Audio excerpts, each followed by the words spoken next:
babies and children are worth more, sadly.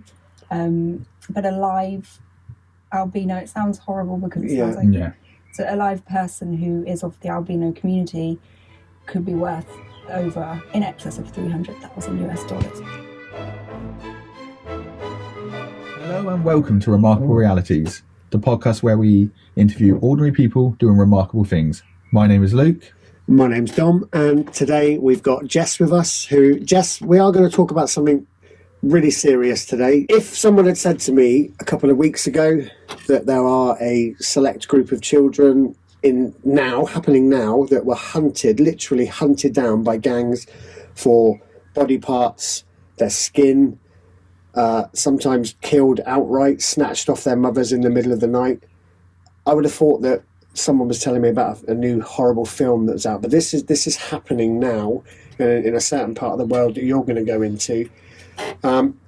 Before we get into that, who are you? How did you find out about this? So who is Jess? Okay. Before we get into the real reason we're here. So my name's Jess. I am an occupational therapist. I currently work in the mental health field. In 2014, when I did my A-levels, I wanted to have a year out afterwards because initially I wanted to do adult nursing. I had a place at Manchester University. So I contacted an organisation because I wanted to go to India originally. I spoke to this man and he, at the time, due to kind of stuff that was happening in India, he said, it's a no-go. Have you thought about Tanzania? And I was quite naive. As most people are at 18. Yeah. And I was like, no, East Africa. Anyway, by the time that conversation had finished, half an hour later, I booked my deposit and I booked a 3-month trip for when I finished my A-levels. So I went in January 2014, initially for 3 months. And at the time I had my TEFL, so teaching English as a foreign language. Yeah. And the plan was to just teach a bit of English in some schools and then come home and go to uni in September. Had you heard about what you're here to tell us about today at this point? No. Even in the time you went over there? Yeah, no. So you come back to the UK. How did this situation first come to your ears? So my initial 3-month trip, I was working in schools, and then when that came to an end, I got involved in a project with street children, and I did a lot of work with street girls as well, and it was through there that I learned about the albino community, and I met some people who introduced me to kind of some projects they were doing, and that's how I got involved. Because me and Luke were looking earlier, they've got the highest rate of albinoism, isn't it? That's the correct term. Yeah. The highest, 1 in 1,400 births are an albino child, with a current population of 100,000 albino children, which in our society, and I think all other societies in the world, wouldn't be a problem. But in Tanzania, sadly, it's a huge threat to those children. Can you maybe go into a bit more about what the threat is, so that the people watching and listening to this has an understanding of what you're going over to do and to help? So with the albino community, there's a lot of superstition, if you want to call it that, and people of the albino community are thought to bring value through health, good fortune, wealth, and also to kind of protect people in the afterlife. And as a result of that, people hunt them, and it's one of the biggest kind of, human trafficking, basically. And it happens across Africa, but in Tanzania now things have come on, and there is some government legislation which is trying to kind of beat that. How far has that come? Because one of the things that jumped out in my research was that at times of election, it's the most critical time for the most threatening time for those children and young people, because the price, the bounty, so to speak, goes up. Yeah. So I think a full set of organs was at the time worth around $75,000. Wow. And I think a full live, so babies and children are worth more, sadly. But a live albino, it sounds horrible because it sounds like So a live person who is of the albino community could be worth in excess of $300,000. So it's really uncomfortable because we're talking about children, and we're almost talking about them as a commodity, because that's how they're seen in some communities. Not all communities, No. it's some communities in Tanzania.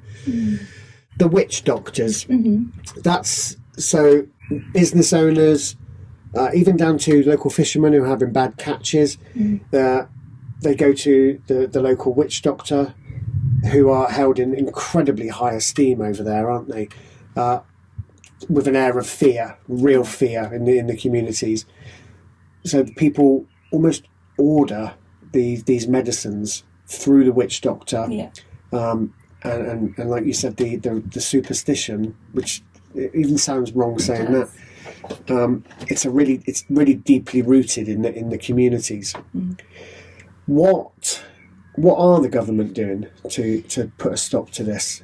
So there is, in 2017, they introduced a new legislation which effectively makes it illegal.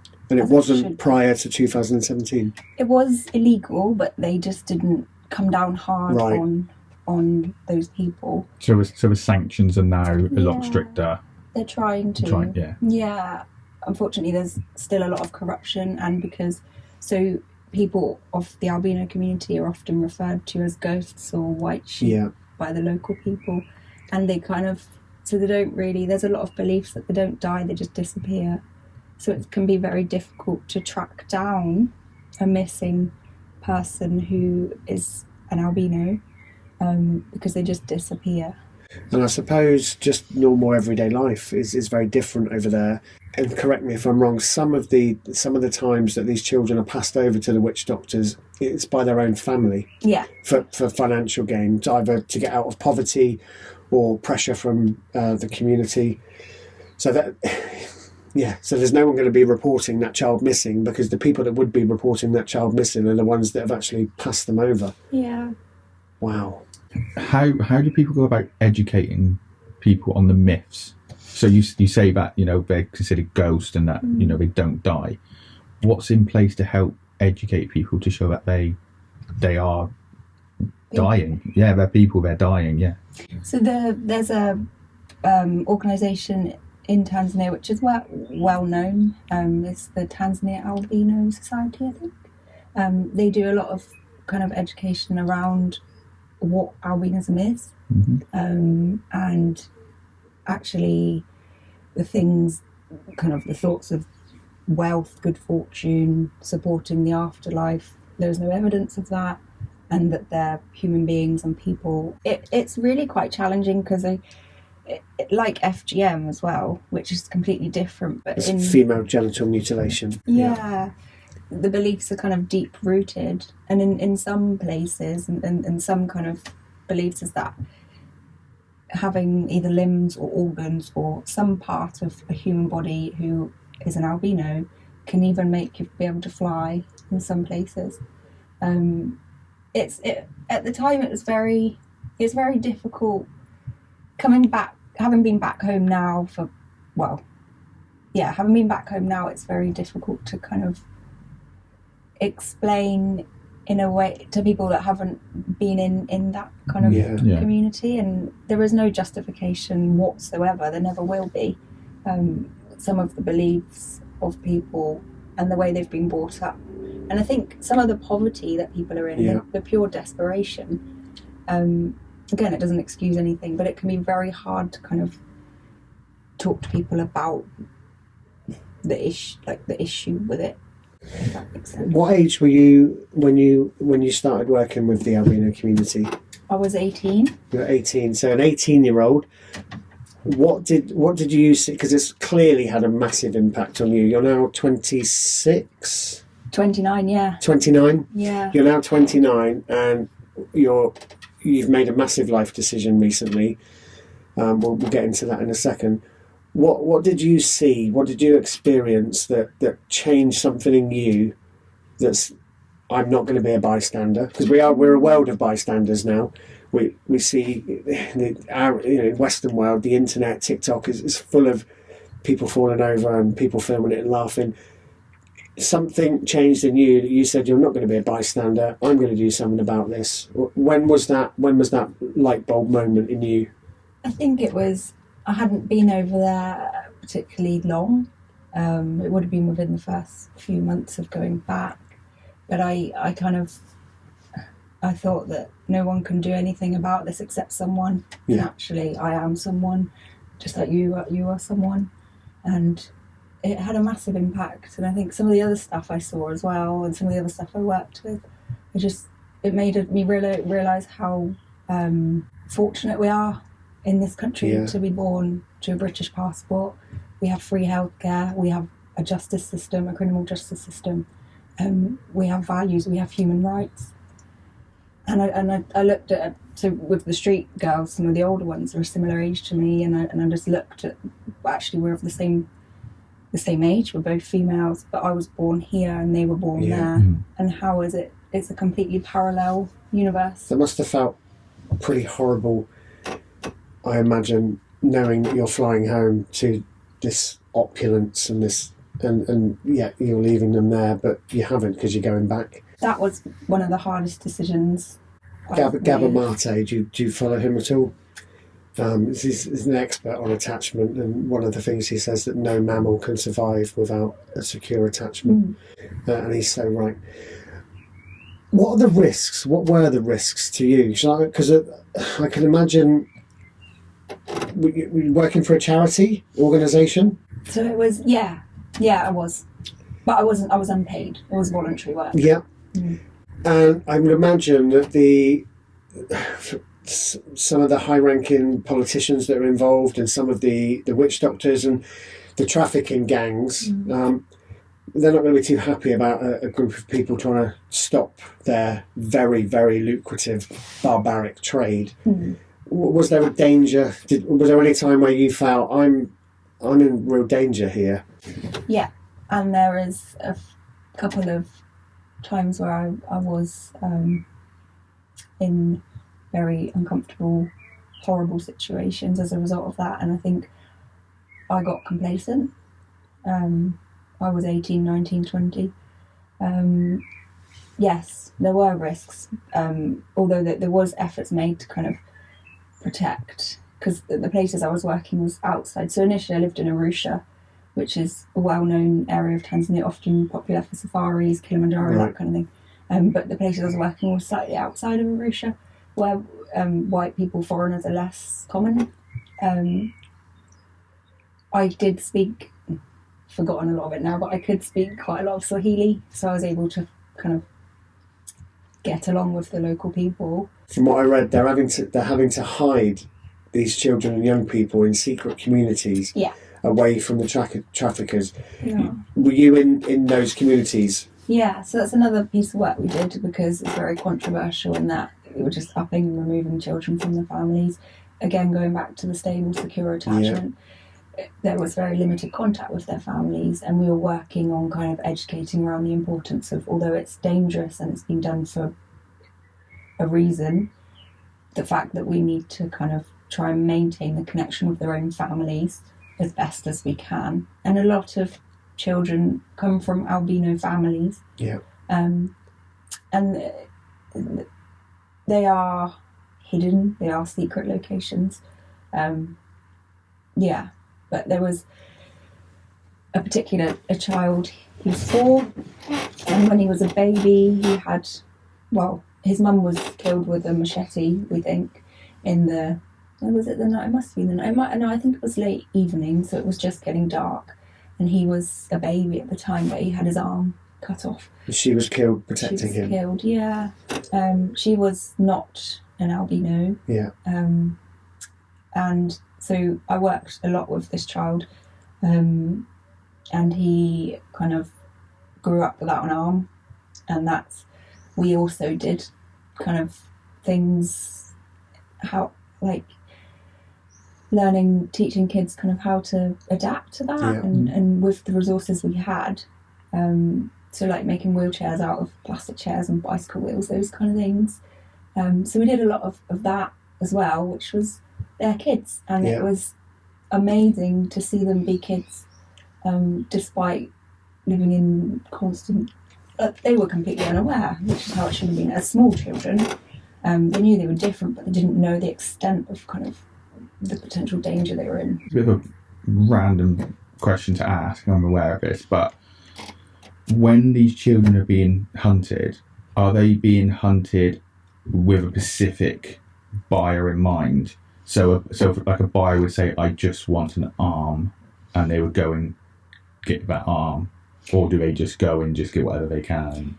On the inside, as we could get, it was often get what you can because it's worth something. But there was not, I just know this from kind of the work I did, but there has been myths around that if you're buried with live albino people, then it kind of supports your afterlife. Jeez. And there was a few graves dug up in and around the places where I was of people who were of the albino community, and they were missing limbs even from their grave.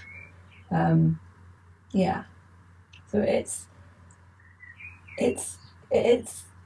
bizarre because it was something I did day in, day out, and it's not something you ever get used to. However, you're in it and you support these people, and your mind is so fixed on that. Sorry. And it wasn't oh dear. It wasn't until I came back to the UK, I was 22, and I started talking about my experiences, and then you look at other people's reactions. And then it wasn't until then that I kind of, and it was a track, there's no word, you can't really describe it. There isn't a word, is there? Isn't.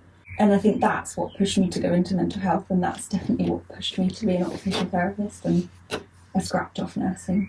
The reverse culture shock was something I never thought would happen, so I went straight back within a couple of months. Yeah. You will have. I know you've mentioned attachment a couple of times, and I read a lot of Margot Sunderland, and Conversations That Matter is one of her books, and because we in schools worry that these children are moving on, and have we done enough? Could we have done more? And lots of her research is about the little bit, even if it's 2% of their life, it plants the seed and grows into amazing things. So you would have had a massive impact on those children's lives. Circling back to school, do they access education within the secret communities? Or do children in, I don't know Tanzania, do children in Tanzania routinely access education? They do? Yeah, school's a big thing out there. Children want to go to school. There are some government schools which they don't have to pay for up until a certain age. You have to forgive me, I can't think of the exact age, but there are government schools, and then there's also schools that families pay for, and education's really, really valuable out there. But in kind of these communities, the safe houses, wasn't really schooling per se. We did kind of support them with English, and we did a lot through play for the younger ones. Yeah. And then we tried to so when I was working with the street children, we did sustainability projects to try and kind of make them self-sufficient. So it was predominantly females who I worked with, but we tried to do some of that up there as well, in that we would kind of provide them with sewing machines so that they can be self-sufficient. And life skills and such, yeah. And we put a few people, not from there, but in the street children kind of community, through like catering or hospitality school. Yeah. Aside from the risk of being hunted, killed, dismembered, maimed, what other physical and psychological ailments accompany a diagnosis of albinoism? You're ostracised. You're not integrated into the community as well, very well, if at all. And that would largely be because of fear. Yeah, a lot of that. And people, again, kind of going back to the ghosts and the white goat, don't really understand. They don't understand. And there was some people that thought of it as like a curse. I guess because of the fear. I read that if a pregnant woman sees an albino child, she spits on the floor, and that helps. They believe that stops them having an albino fetus. So there is a lot of kind of those. What are they called? Like, here when you don't walk across 3 drains. Superstition. Magical thinking. Yeah. But this dark magical thinking that theirs is, I suppose. So what's next for you, Jess? I do have plans to go back. I don't know exactly when yet to kind of carry on the work I was doing, but there are some projects we've got lined up that in the future I do want to be based there to kind of carry on working with. I do go back frequently to visit. I have a lot of friends out there in Arusha. So it's just kind of figuring out when and how I can. How do they greet you? I can imagine, but I can see it in my head. But what happens when you get out of the taxi, or when you arrive? It's amazing, and a lot of friends I've made. What's that age, isn't it? 18 to 22. You make really good friends in the art. Friends for life. Yeah, and then a lot of them are Tanzanian, and a lot of them are from all around the world. So we do meet up periodically somewhere. I was last there in November. Not long ago. No, and I will be going back this year, but I don't know when. Your story's fantastic, Jess. People watching at home that are likely, like me and Luke and everyone I've spoken to about this, have never heard about this situation going on in Tanzania. How can they help, be it either financially or if they're looking for a project to help with in their gap year or something like that? Where can they go and what can they do to help the albino community? So there's, in terms of if you wanted to travel there to support in person and make a difference, there is an organisation called MediTrip, and I can give the details, and they have a massive range of projects, not just with the albino community, but all over really, in anything. And if you've got skills that are transferable, so be that teaching, nursing, anything medical, or even if you're in your training, they do placements and things like that, which obviously your skills transfer to the local people there, and it's beneficial and makes a difference, but also to you as a person in terms of your professional development and experience. There are lots of charity organisations. Some of them, well, if you research it on the internet, they'll come up, a lot will come up, and you can kind of look through them yourself. I know the Tanzanian Albino Society, or there or thereabouts, the name is a well-known one out there, which is doing a lot of difference specifically for those communities. Fantastic. We'll put some of those links in the description on YouTube and on the description on the podcast that you're listening to this on. Yeah, it's a horrific thing that's happening, and coming on just to shed light on it, we really appreciate it. Thank you. Thank you very much, Jess. Thank you.